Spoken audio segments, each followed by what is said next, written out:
son asks me to meet up in public and says he can't step in my house anymore. I'm stunned by his reason. Lately, things have been going, well, rough doesn't even cover it. My son Jack, he's 26, came to me recently saying he and his wife were over. They'd only been married 3 years, and just like that, he's ready to walk away. No details, no warning, just, we're done. Now, Jack's not usually the kind to hide things from me, so right away, that told me something was really wrong. When he asked to meet somewhere public, that was my first clue this was serious. Usually he'd just come over, flop down on the couch and tell me whatever was on his mind, no big deal. But not this time. He wouldn't even let me pick him up, he just kept saying he wanted to meet out, like he didn't want anyone to see him, especially his brother Andrew. Andrew's 27 and, well, he's had his fair share of trouble. He's been living with me for a while now because he's out of work, and pretty much out of options, financially speaking. Anyway, I didn't ask too many questions. I figured Jack would tell me when he was ready, so I just went along with it. We ended up meeting at this small cafe he likes, a quiet place with hardly anyone around. When I walked in, I could tell right away something was really off. Jack looked, well, he looked like he hadn't slept in days. He just kept fidgeting, messing with his coffee cup, barely looking up at me. So I just sat there, waiting for him to speak. We did the usual, the "how have you been" small talk, but it was all tense and awkward.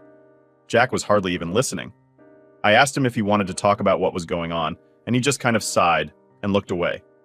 After a bit, he finally leaned forward, keeping his voice low, like he was worried someone would overhear, even though there was nobody close by.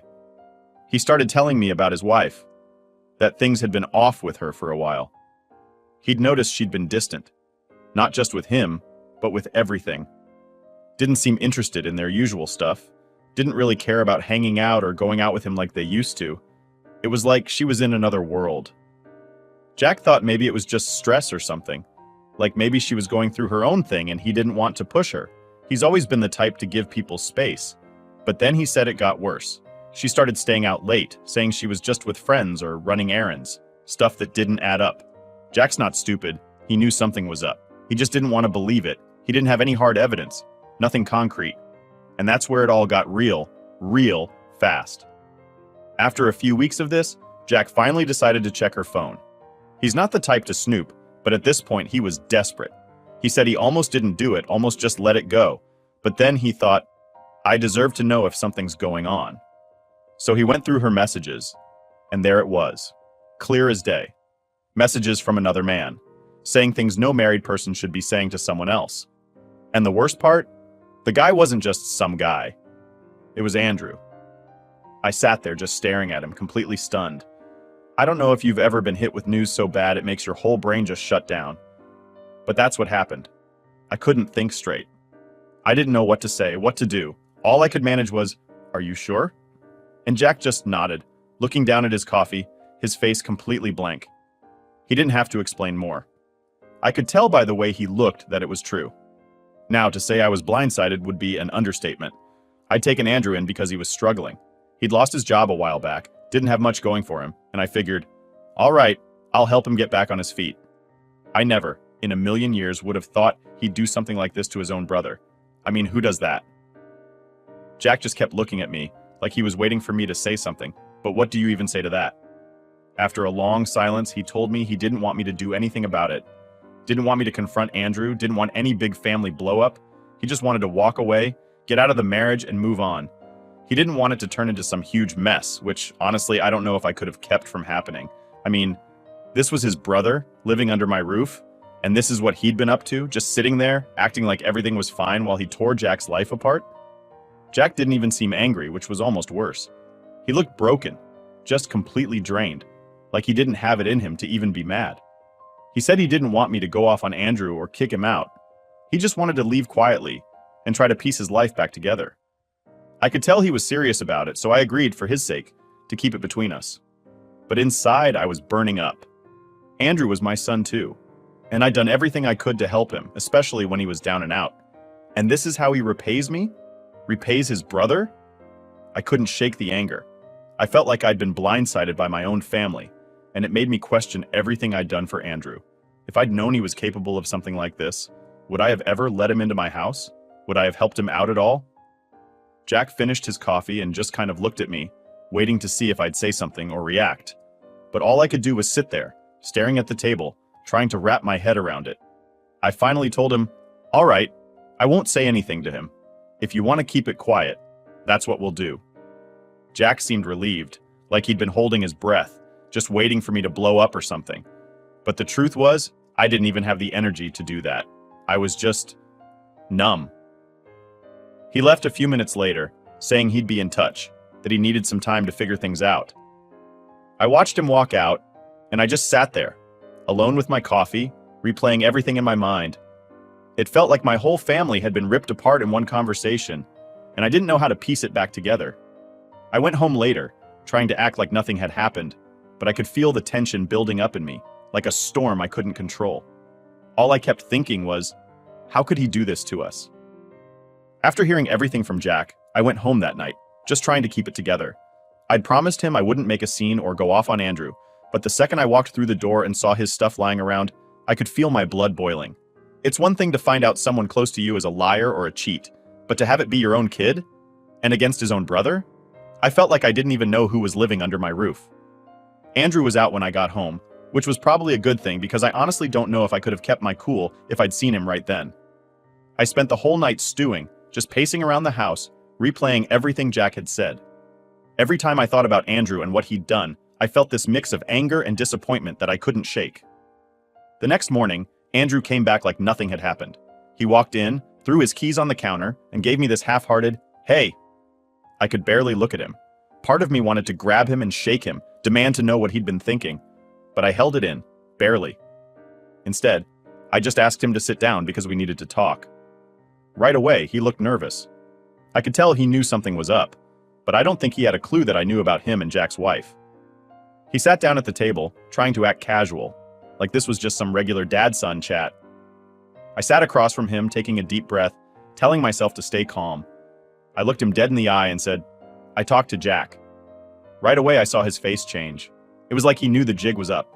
He didn't say a word, just stared down at the table, his face going pale. I didn't give him a chance to start making excuses. I just went on, telling him exactly what Jack had told me, how he'd found the messages, how he knew everything. I could see him squirming, his hands shaking a little. For once, he didn't have anything to say. He looked like a kid caught with his hand in the cookie jar, only this wasn't some harmless mistake. This was betrayal, plain and simple. Finally, he muttered something, barely above a whisper. "I didn't mean for it to happen," he said. I almost laughed at that, the ridiculousness of it. Didn't mean for it to happen? How exactly does someone accidentally get involved with their brother's wife? I didn't buy it for a second, and I told him that. I said, "Do you have any idea what you've done to your brother? To this family?" He didn't answer, just kept his head down, avoiding my eyes. I went on, laying into him about the disrespect he'd shown, how he'd taken advantage of Jack's trust, my trust, all of it. Every word just made him shrink a little more, but I didn't care. He needed to hear it. At one point, he started to open his mouth, probably to make another excuse or to try to wiggle his way out of it, but I cut him off. I told him, "No, I don't want to hear it.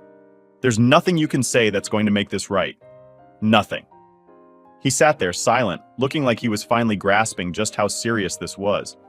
I asked him straight out, "How long has this been going on?" He hesitated, but after a moment, he admitted it had been a few months. A few months. I could barely believe what I was hearing. He'd been living in my house, eating my food, while sneaking around with his own brother's wife for months. I asked him if he ever thought about what this would do to Jack, what it would do to me. He looked up, almost like he wanted to say yes, but then he just dropped his gaze again. I don't think he ever thought about anyone but himself. It was like the reality of it was only now sinking in for him, but it was too little, too late. When he realized I wasn't about to let him off easy, he finally started begging, practically pleading with me not to throw him out. He said he had nowhere else to go, no job, no money, and that he was sorry. But sorry didn't mean anything to me at that point. I'd heard it all before. He'd gotten himself into trouble plenty of times before, though never like this, and every time I'd been there to help him out. But this time, I was done. I told him that as far as I was concerned, I only had one son now. I could see those words hit him like a punch to the gut, and honestly, part of me felt a bit of satisfaction seeing him realize just how much he'd screwed up. But even that didn't make me feel any better. It was all just a mess, one that he'd created and now had to deal with. I gave him a few days to pack up his stuff and find somewhere else to stay. He sat there staring at me, like he couldn't believe what he was hearing, like he expected me to just forgive and forget. I told him, "You've got 3 days. After that, you're out." He tried to argue, to ask for more time, but I wasn't having it. I was done giving him chances. I told him he'd better start calling his friends, figuring something out because he wasn't staying here anymore. I didn't want him around, and I didn't want Jack to have to worry about running into him if he ever came by. The whole time he just kept saying, "I'm sorry, Dad, I didn't mean for this to happen." But those words felt empty. I told him that actions have consequences, and that maybe it was time he learned that lesson for real. He looked like he wanted to say more, but he knew better. I wasn't in the mood to hear it, and I think he knew he'd used up his last chance. As I watched him sit there, all I felt was disappointment. This wasn't the kid I'd raised, the kid I'd helped time and time again. This was someone who'd burned every bridge and was finally facing the reality of it. I got up, told him I was done talking, and walked out of the room, leaving him to sit there and think about the mess he'd made. That was that. I'd finally laid it all out, given him the chance to own up, and now it was up to him to figure out what to do next. After I told Andrew to pack his things, I expected things to be tense for a few days, but I didn't expect the backlash that was about to hit me.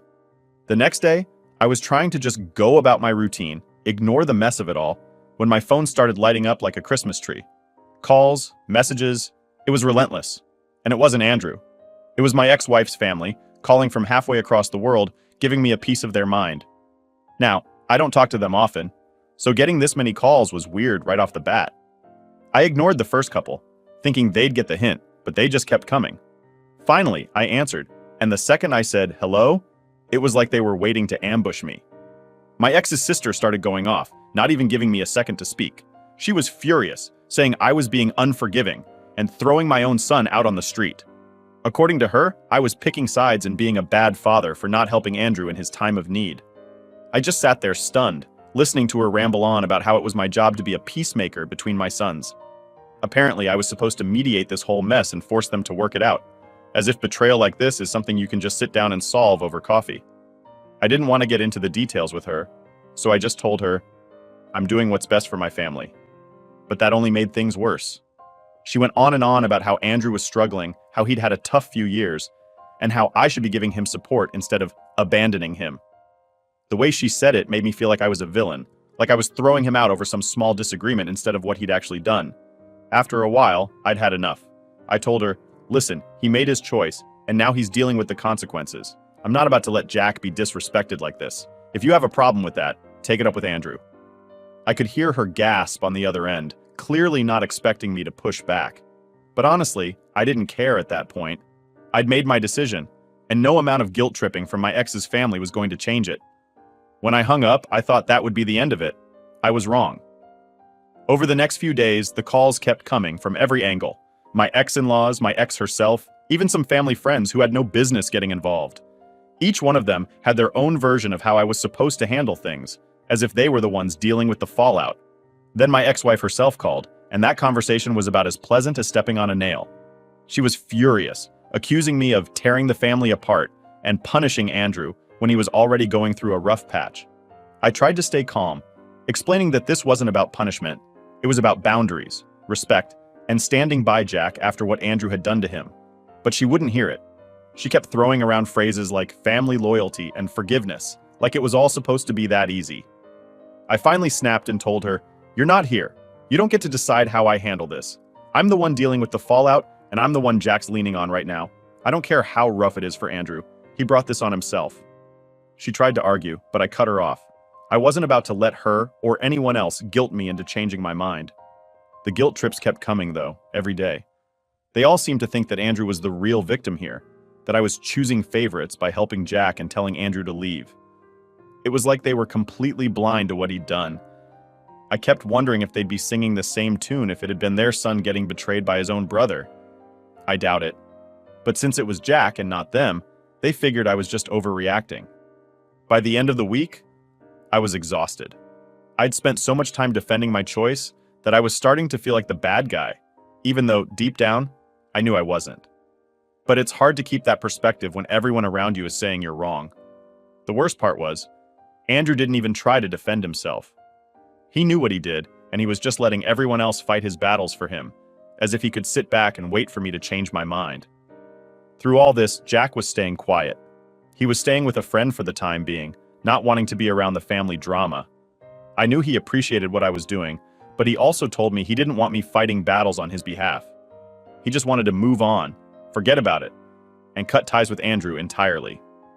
I wished I could do the same, but with all the noise from the family, it felt like an endless tug of war that wouldn't let me move forward. A few nights later, Andrew showed up at the door, looking completely defeated. I hadn't heard from him since I told him to pack up, and I figured he'd been couch surfing with friends. When he walked in, he looked like he'd aged 10 years, like the weight of it all had finally hit him. He didn't say much, just asked if we could talk. Part of me wanted to just close the door in his face, but I knew I needed to hear him out. He apologized again, saying he was sorry for everything, that he'd messed up. He said he was having a hard time finding a place to stay, that his friends were getting tired of him crashing on their couches, and he didn't know what else to do. He asked if he could come back, just for a little while, until he got back on his feet. It took everything in me not to just explode right there. I told him, "Andrew, you've burned every bridge you had. You've hurt everyone around you, and now you expect me to just let you walk back in here like nothing happened? I don't think so." He looked at me stunned, like he genuinely couldn't believe I wasn't going to cave. He kept saying, "Please, Dad, just give me another chance." But I wasn't about to let him off that easy. I told him, "This is your mess, Andrew. You made your bed, and now you've got to lie in it. You don't get to come crawling back every time things get hard." He stood there staring at me, probably realizing for the first time that I was serious, that I wasn't going to save him this time. Finally, he nodded, said, "All right," and walked out, closing the door behind him. I watched him go, feeling a mix of sadness and relief, like a weight had been lifted but at a cost. After he left, I knew I'd done the right thing. It didn't matter what anyone else thought. I wasn't about to let Jack feel like his own family was against him. I wasn't going to let Andrew's mistakes drag the rest of us down. He made his choice, and now he was going to have to live with it. After I shut the door on Andrew and watched him walk away, I thought things might finally quiet down. I figured the family would eventually let it go, or at least realize that I wasn't budging on my decision. I'd done what I had to do, but of course it wasn't that simple. The calls slowed down a bit, but there was still this nagging sense of unrest hanging over everything. The family wasn't giving up on their idea that I should be forgiving and compassionate towards Andrew. Even after everything, they couldn't see it from my side or from Jack's. Jack stayed with his friend for a few days, giving me some space to deal with the mess Andrew left behind. But one evening, he called me, sounding worn out. He asked if he could come over for a bit, maybe crash at my place until he could figure out his next move. I didn't even hesitate. I told him, "Of course, come on home." When Jack walked through the door that night, he looked just as beat down as I felt. I could see the hurt in his eyes, that deep kind of pain you can't just shake off. I didn't push him to talk. I figured he'd tell me what he wanted when he was ready. Instead, I just made us some food, and we sat in the living room, not saying much at first. The silence was heavy, but it was a comfortable kind of quiet. He needed a place to feel safe, and I wanted him to know that he still had that with me. After a while, Jack started opening up. He told me about how things had been falling apart in his marriage long before he'd found those messages from Andrew. He'd tried everything he could think of to make things work with his wife, but it felt like she'd just checked out. He admitted that part of him had known for a while that something was going on, but he'd pushed those thoughts aside, convincing himself it was all in his head. Hearing him say that, I could feel the weight of everything he'd been carrying on his shoulders, trying to hold his marriage together, while his own brother was undermining it from the inside. Jack went quiet for a moment, staring at the floor, and then he said, "I trusted him, Dad. I really thought he had my back." I didn't know what to say to that. What could I say? I'd trusted Andrew too, and now we were both left feeling betrayed. All I could do was put a hand on his shoulder and let him know that he wasn't alone in this. The next few days went by with Jack staying at my place. He seemed a bit better each day, like just having somewhere to settle without all the drama was helping him get back to himself. I could see him starting to pick up the pieces, even if it was just small things. Taking care of himself, getting back to his hobbies, making plans for work. He didn't talk much about his wife or Andrew, and I didn't push him to. I figured he'd need time to process all of it in his own way. One night, as we were watching some random show on TV, Jack turned to me and said, "You know, I'm glad you did what you did. Kicking Andrew out, I mean. I looked at him, surprised. I didn't expect him to bring it up, let alone say that. He went on, "If you'd let him stay, I don't think I could have come back here. It would have felt wrong, like my own family was siding with him." I told him, "You're my son, Jack. There was never any question who I was going to stand by in this." And I meant it. Seeing the relief in his eyes, I knew I'd made the right choice, no matter what anyone else said. He nodded, like he understood that for the first time. But things weren't exactly smooth sailing. Word got around that Jack was staying with me, and, of course, the family found a way to make that a problem too. I got a couple of calls from my ex's sister and even a message from her cousin. They were all saying the same thing, that I was playing favorites and enabling Jack by letting him move in with me. According to them, it wasn't fair to abandon Andrew while pampering Jack. The logic was lost on me, as if I owed Andrew something after what he'd done. I stopped answering the calls. I didn't see the point in arguing with people who clearly didn't understand what we were dealing with. But the family wasn't the only problem. Andrew tried reaching out a few times, sending messages about how hard things were for him and how he just wanted to talk. I ignored most of them, but one day, Jack saw a message pop up on my phone from Andrew, asking if he could come by and get some things he'd forgotten. Jack didn't say much, but I could see the look on his face. He was done with Andrew, and honestly, so was I. Still, I felt torn. Part of me wanted to let Andrew in, just to clear things up once and for all. But every time I thought about it, I remembered Jack sitting across from me, saying he couldn't come back if Andrew was still around. I couldn't risk putting him through that again. So I told Andrew he'd have to wait, that I wasn't ready to have him back here, not after everything he'd put us through. Jack took a deep breath when he heard me say that, like he was letting go of something heavy. He didn't say much, but I could tell he appreciated it. For once, he didn't have to worry about being around his brother, didn't have to look over his shoulder or deal with that tension. It was just him and me, trying to make sense of the mess Andrew had left behind. Over the next few days, things started to settle down. Jack seemed lighter, like he was finally able to breathe again. We got into a routine work, meals, even watching some sports together, just like old times. He started making plans to get his own place, saying he didn't want to stay forever but was grateful for the space to get his head on straight. I told him he could stay as long as he needed, but I could see he was already thinking about moving forward, and that gave me some peace. One afternoon, Jack pulled me aside and thanked me again. He said he'd been worried that with everything that happened, he'd lose not just his wife, but his family too. I reassured him that wasn't the case. Family was about trust and loyalty, and Andrew had broken both of those. Jack hadn't done anything wrong, and he needed to know that he still had a home here. I watched him leave that day, headed to meet up with some old friends, and I couldn't help but feel a little bit of pride. Even after everything, he was moving forward. He'd been through the kind of betrayal most people wouldn't know how to handle, and here he was, picking up the pieces one step at a time. I knew we still had a long way to go, but seeing him in a better place was enough for me. Just when I thought things were starting to get back to some kind of normal, the whole situation took a turn I never saw coming. Jack was finally in a better place, staying with me for now, starting to pick up the pieces of his life. And Andrew? Well, I hadn't heard from him in a few days, which honestly was a relief. I thought maybe he'd finally moved on, found somewhere else to land, and was sorting himself out. But then, one evening, out of nowhere, I got a call from one of Andrew's old friends. I hadn't spoken to this guy in ages, so seeing his name pop up on my phone was strange, to say the least. When I picked up, I could tell something was wrong right away. The guy sounded tense, like he was hesitant to even bring it up. After a few seconds of awkward silence, he finally said, "Hey, I thought you should know what's been going on with Andrew." Now, I didn't know what to expect. My mind raced with all sorts of things. Maybe he'd run out of places to stay, maybe he was in some kind of trouble. But what came next was worse than I'd imagined. His friend went on to tell me that Andrew had been staying with him for a while, sleeping on his couch since I'd kicked him out. Apparently, things started off fine, but soon enough, Andrew was back to his old ways, sneaking around, acting like he was hiding something. At first, his friend didn't think much of it, assuming Andrew was just trying to get back on his feet. But then, the friend found out that Andrew had started up an affair with his wife, sneaking around right under his nose. Hearing this, I just shook my head in disbelief. I knew Andrew was reckless, but this? Again? I could barely get a word in before his friend kept going, almost like he had to get it all off his chest. Apparently, the affair wasn't even the end of it. His friend said that he'd also caught Andrew stashing drugs in their place. some kind of small-time operation he'd been running on the side. The guy told me he'd found the stash hidden in his garage, and that was the final straw for him. He said he wasn't willing to let his home be used like that, especially with his family around.